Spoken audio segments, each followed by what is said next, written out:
Pasado 10 minutos de las 12 del mediodía y siempre tenemos una visita relevante aquí en nuestro programa. Hoy no es la excepción. Nos acompaña la señora Victoria Martínez, directora nacional de atención a grupos vulnerables. Exdirectora. Exdirectora, perfecto. Por favor. De la Secretaría de Derechos Humanos de la Nación. Bienvenida. ¿Qué tal? Bienvenida para mí, Vicky, porque somos amigos, antes que otra cuestión. Para mí no es una señora, es una compañera. Más allá de que sea una gran madraza y demás, pero es primero una compañera. Victoria tuvo el honor de ser funcionaria en un momento del gobierno nacional donde el área de derechos humanos tomaba un vuelo que nunca había tenido en nuestro país, de la mano de Eduardo Luis Duhalde, secretario de Derechos Humanos de la Nación en el gobierno de Néstor Kirchner, y ella un rol protagónico al lado de ese hombre importante de los derechos humanos en nuestro país, quizá no reconocido por algunos sectores, incluso peronistas, como debería serlo. Pero bienvenida, Vicky, a nuestro programa. Segunda mujer que está dentro de nuestro estudio. Veníamos en la racha masculina. Exactamente. El viernes pasado invitamos a una compañera, hoy claro, otra compañera, para charlar, Vicky, así, mate de por medio.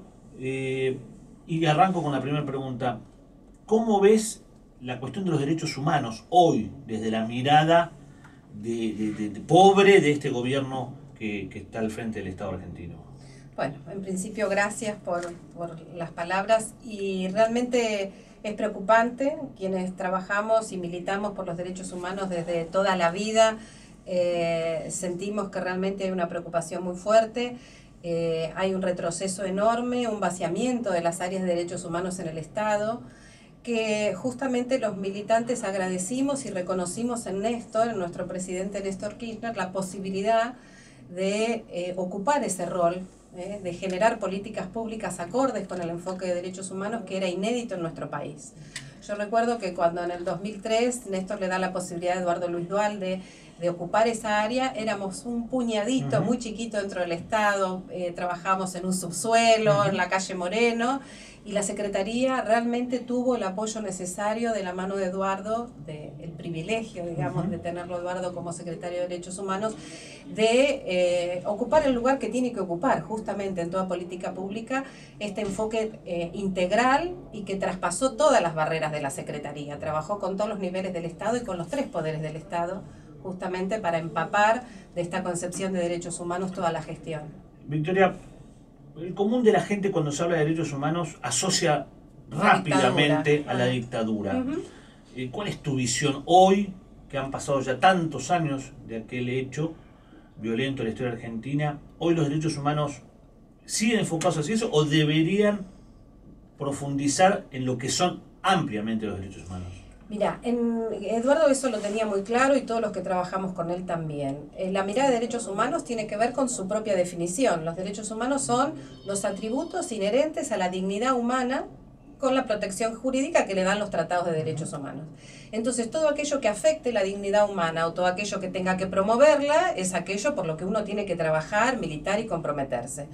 Desde ese punto de vista, el trabajo en relación al terrorismo de Estado, a sus consecuencias de impunidad y a lo que significó la reparación a las víctimas como política pública, también incluyó la reivindicación de la historia de los compañeros desaparecidos, muertos y exiliados, que en realidad no fue, digamos, una matanza o situaciones de crueldad porque sí, porque los militares estaban locos y decidieron hacer ejecutar esas políticas de exterminio.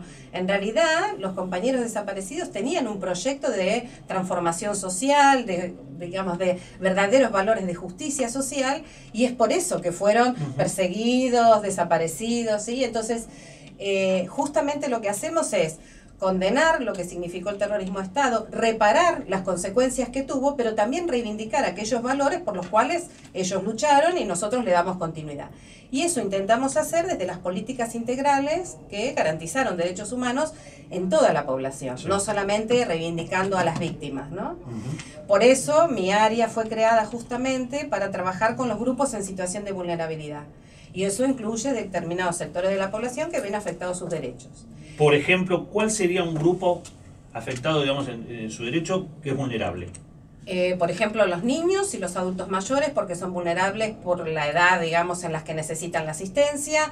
Son vulnerables los migrantes, las personas con discapacidad, las personas afectadas en su salud mental, las personas que están detenidas. Digamos, hay muchos sectores de la población que, además de la pobreza como condición de vulnerabilidad, en sí mismo, por sus características de grupo, digamos, ven necesaria la acción del Estado para garantizarle derechos. Hablaste de migrantes, un tema que está en la agenda de un gobierno que obviamente vive de contradicción en contradicción, porque por un lado va Macri a Europa y dice yo me voy a traer 3.000, 4.000 sirios, y después viene acá y dice no, voy a frenar el ingreso de la frontera de los migrantes. Voy a generar un lugar de detención. Exacto. ¿Cómo ves la situación y cuál es tu opinión sobre esto? Nosotros trabajamos mucho la política migratoria. Desde el gobierno de Néstor Kirchner se impulsó el programa Patria Grande, que fue importantísimo para generar derechos a todos los habitantes de los países vecinos, de nuestros digamos, compatriotas de Mercosur. Trabajamos la ley de migraciones, que es una ley ejemplo en el mundo, y trabajamos muchísimo por políticas públicas en generar derechos para los migrantes. Todo eso está viviendo un retroceso enorme, y también hay una concepción, digamos, elitista en relación a los migrantes. Hay migrantes que son bienvenidos y hay otros que son condenados. Y esto, digamos, es algo que en nuestro país pensábamos que se había desterrado, porque habíamos incluido dentro de nuestro territorio justamente aquellos que siempre habían sido dejados de lado, que eran los países del Mercosur, especialmente Bolivia, Paraguay, digamos que eran poblaciones que habían sido segregadas o discriminadas, y les incluimos derechos, garantizamos derechos como corresponde, digamos, como nuestra propia Constitución establece. Y sin embargo hoy, por lo que vos decís, hay una pose de generarle derechos a los refugiados que están en este momento en Europa, y sin embargo, para los que ya tenemos en nuestro país, estamos tratando de armar un centro de detención, que es aberrante. En un momento en donde en Estados Unidos acaba de ganar las elecciones un presidente donde sabemos bien cuál es la política para los inmigrantes. Y también sabemos bien que en Argentina hay mucha gente que piensa al estilo Trump con respecto a por qué el boliviano tiene que usar un hospital, por qué el paraguayo tiene que usar un hospital, y todo. Hoy acabo de escuchar que el gobernador de Misiones también se está cuestionando esta cuestión de arancelar los servicios públicos hospitalarios para aquellos residentes en Misiones, pero que son de origen de otro país limítrofe. Hace poquito fue en el Chaco, tuvimos las expresiones del senador Pichetto. Es un tema que está ahí. Está en franco retroceso. Y lo preocupante es que hay grandes sectores de la sociedad nuestra que creen eso. Lo que pasa es que nosotros nos dimos una política de cambio cultural, de cambio de mentalidad en relación a la gente. Cuando vos desde el Estado das la señal de que intentás garantizar derechos para todos en condiciones de igualdad, ¿sí?, la población e incluso los funcionarios, aunque piensen distinto, de alguna manera intentan respetar esa línea que se baja desde el máximo lugar del Ejecutivo, ¿sí? Sobre todo porque dimos todas las discusiones, generamos en el Congreso leyes que realmente fueron, yo diría, hasta revolucionarias en términos de derechos humanos. El tema es que cuando la cabeza del Ejecutivo, digamos, quien representa la máxima autoridad del país, tiene esta concepción como la tiene el actual presidente, esto de alguna manera vuelve otra vez a ser reaccionario el discurso en relación a los migrantes, y además vuelve a instalar el tema de migrantes de primera y migrantes de segunda, ¿sí? Lo cual es terrible porque además es desconocer nuestra propia historia. Nosotros tenemos una historia que tiene que ver con nuestras raíces y con nuestra propia identidad, donde nosotros hemos sido receptores de migrantes y así hemos construido también digamos, nuestra propia identidad, pero también hemos acudido a emigrar cuando las situaciones aquí en nuestro país, sobre todo, imperaba la violencia. Entonces, es desconocer absolutamente lo que es la identidad de la Argentina, condenar lo que significa, digamos, las posibilidades de integrar a todos aquellos que han sido migrantes y que han construido nuestro propio país. Entonces, esa es una dificultad seria y un retroceso. Y una sola cosa más que te quiero decir en relación a este tema: una cosa que nos preocupa muchísimo es todo lo que se trabajó en relación al tema de la trata de personas. La trata de personas para, tanto con fines sexuales como con fines laborales, está creciendo en nuestro país, y esto también se debe a la política migratoria. Porque cuando vos empezás a ilegalizar, digamos, las posibilidades de quedarse en el país de los migrantes, terminan siendo presas de las redes de trata laboral y de trata sexual. Tal cual, comparto totalmente. Otro de los temas Victoria, que ha tratado de imponer en la agenda de derechos humanos el actual gobierno fue esta discusión entre 9.000 o 30.000 desaparecidos. Sí. ¿Cuál es tu opinión sobre eso? Que es muy canalla, de verdad, y viniendo de gente que dice formar parte del movimiento de derechos humanos, es muy canalla esa discusión. En primer lugar, porque quienes trabajamos en derechos humanos sabemos que hasta el día de hoy hay gente que todavía hoy tiene miedo de haber hecho la denuncia respecto a su familiar desaparecido. Eso lo constatamos en los juicios, cuando íbamos por todas las provincias alentando la política de juicios de lesa humanidad, había gente que tenía miedo y no había denunciado la desaparición de su familiar. Eso por un lado. Por otro lado, también es desconocer los documentos desclasificados del propio Unidos. El Departamento de Estado en su momento desclasificó a pedido de Néstor Kirchner documentos donde en el año, creo que no recuerdo mal, pero alrededor del año 80-81, ellos ya hablaban de más de 20.000 desaparecidos en el país. Sí, sí, sí, sí. Entonces, y por otro lado, digo, es canalla porque aunque haya habido un puñado de desaparecidos, nada más, eso significa que uno no puede andar midiendo en términos numéricos semejante tragedia que nos afectó a todos como sociedad. Entonces, ¿qué es lo que evaluamos? Que si hubo 8.000 era, digamos, menos cruenta la dictadura, que uno la tiene que reivindicar, como hace esta señora reivindicando a dictadores, por ejemplo, diciendo que hay que volver a colgar los cuadros que se bajaron. Esto me parece ya vamos realmente a hablar del tema canalla. Bien, nos está acompañando Victoria Martínez, ex directora nacional de atención a grupos vulnerables de la Secretaría de Derechos Humanos. Seguimos adelante con la entrevista y vamos a darnos el lujo, Victoria Martínez, con tu permiso, ¿Cómo no? de sumar a un compañero y amigo también, militante, Mariano Duhalde, hoy al frente de la Fundación de Eduardo Luis Duhalde, ¿no es así, Mariano?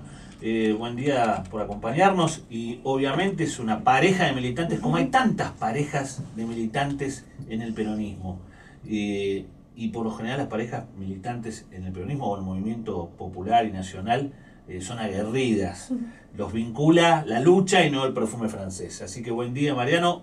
¿Ya alguna pregunta va para vos? Buenos días a todos, gracias por las palabras, no sé si están así, pero bueno. Está bien, bueno, es un combativo siempre, siempre, con lo cual me gusta confrontarlo porque me va a confrontar siempre. Arrancamos con Victoria y andá pensando que en cualquier momento va para vos, Mariano. Vicky, estábamos hablando del tema de derechos humanos, estábamos hablando de esta cuestión digamos, liviana de poner la discusión en un número.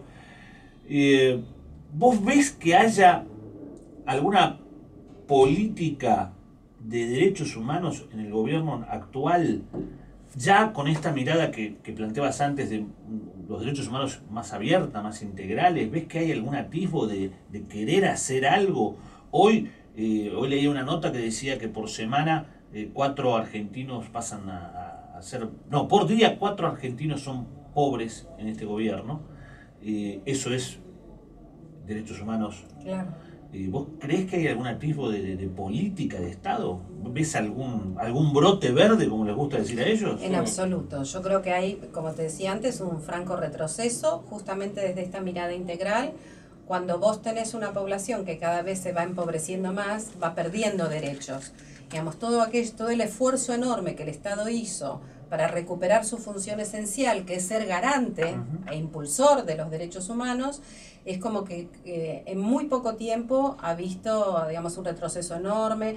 Se han borrado programas que garantizaban derechos, que acercaban, digamos, el Estado a la sociedad, y estamos viviendo una concepción de los derechos humanos como esto mismo, o reducirlo a la cuestión de la dictadura y el terrorismo de Estado, o planteado en términos de políticas sociales de los 90, ¿no? Volver otra vez a programas fragmentados que tienen más que ver con la caridad, digamos, que con una verdadera política social transformadora.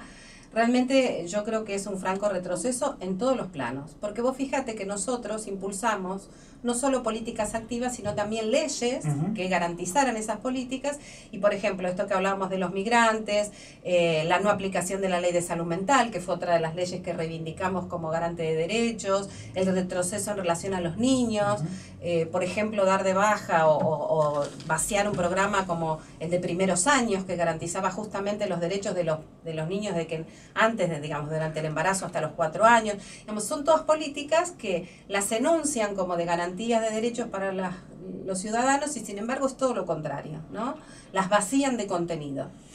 Mariano, viviste y creciste en un hogar de militancia y seguramente tuviste el trasvasamiento generacional del que solemos hablar mucho los peronistas. Vos lo tuviste ahí desde la cuna con tu viejo y seguramente habrás escuchado más de una vez alguna anécdota, alguna historia que haya contado tu padre y fundamentalmente de aquel 17 de noviembre histórico. ¿Qué recuerdos tenés de eso y de diálogos que tuviste con tu padre militante?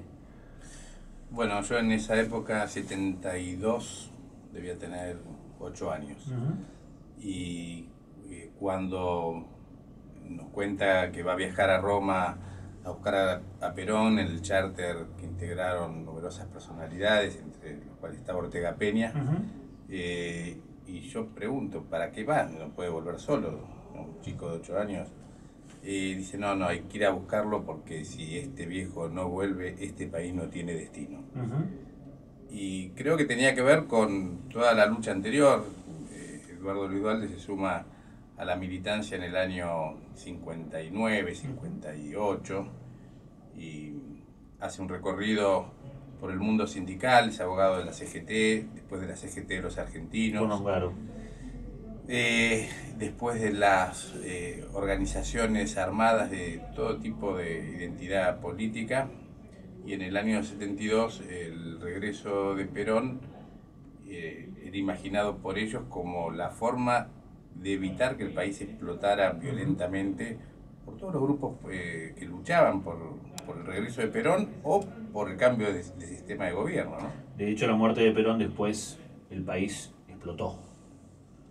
Tal cual, es decir, el país explotó, pero yo creo que ahí había otros intereses de hacerlo explotar, de aprovechar el conflicto social y la disputa de poder para imponer políticas económicas muy similares a las que hoy están vigentes en el gobierno, ¿no?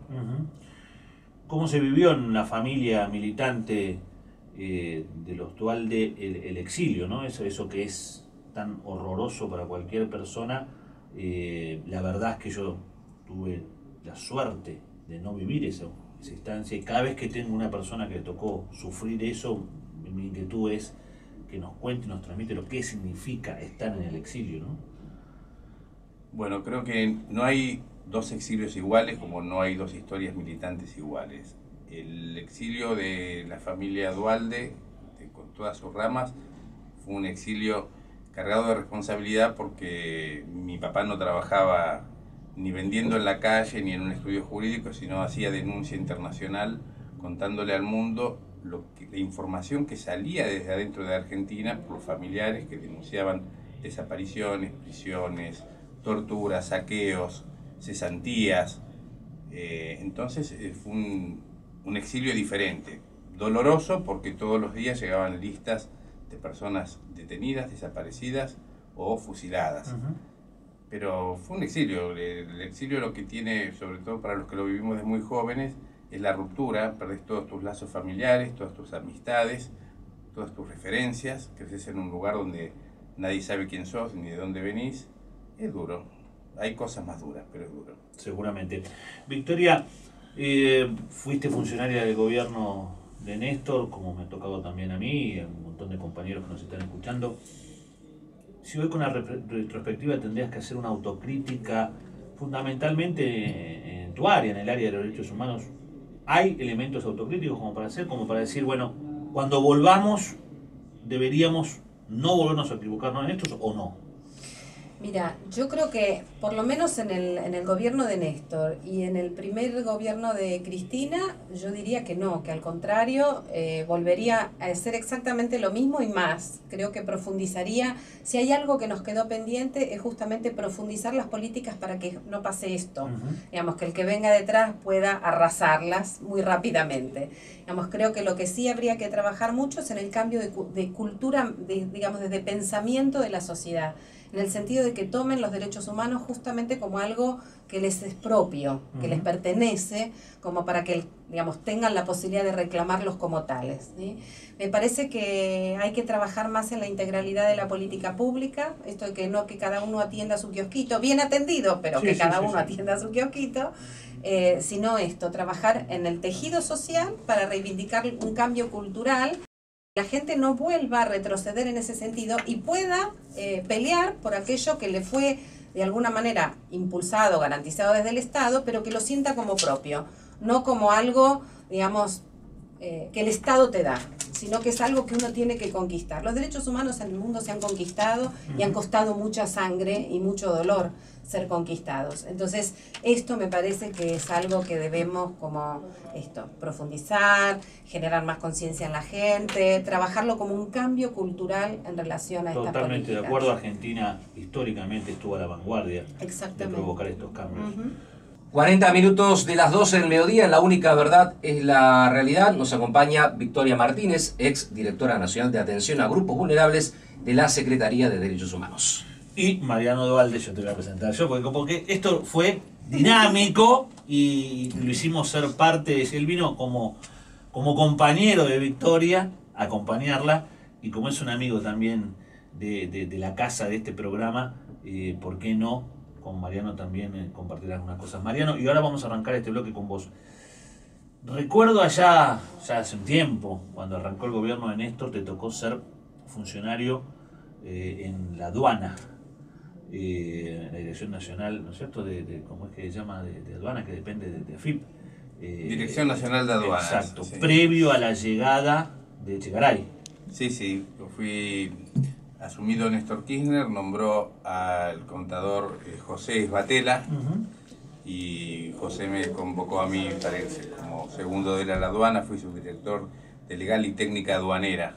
Ajá. Es parecido al chino mandarín, pero... Sí, es porque la legal y técnica aduanera, la verdad que muta de una manera tremenda. Sí, en ese momento el administrador federal de ingresos públicos era Alberto Abad, que hoy ocupa ese mismo lugar. Exactamente, a eso iba, ¿no? Qué paradojas del destino y de la vida. Arrancó Abad con Néstor y hoy arranca con Macri. O la política es, a veces decimos, extremadamente ecológica y todo se recicla, o algunos la cara la tienen súper dura y le da lo mismo ser funcionario de Néstor Kirchner en su primera etapa aparte, o ser funcionario de Mauricio Macri. Tu experiencia en la aduana, yo sé que fue breve, pero fue una experiencia. Sí, 1 año y 4 meses.